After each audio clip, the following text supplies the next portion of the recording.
நான் உங்கள் RJ office. இன்றைய காணொளியில விளையாட்டு பிரியர்களுக்கான முக்கிய விளையாட்டு செய்தியோடு நான் உங்களை சந்தித்திருக்கிறேன். உங்களுக்கு தெரியும் நியூசிலாந்தும் இந்தியாவுக்கு எதிரான 5 T20 போட்டிகள்ல விளையாடி வருகிறது. முக்கியமா நேற்றைய நாள்ல 3வது T20 போட்டி நிறைவுக்கு வந்திருக்கிறது. இந்த போட்டியில எதிர்பார்க்கப்பட்ட போட்டியா இருந்தது.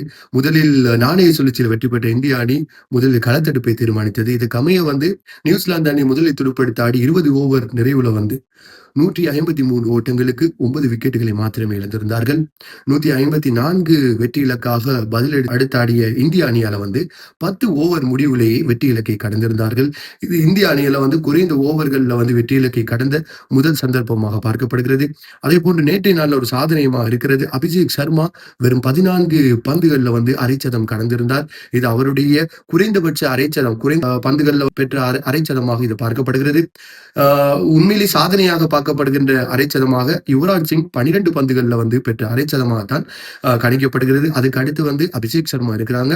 சோ நேற்றைய நாள்ல அதிரடிக்கு பஞ்சம் இல்லாமல் போற்றி வெற்றியை சுவீகரித்திருக்கிறார்கள் இந்திய அணி.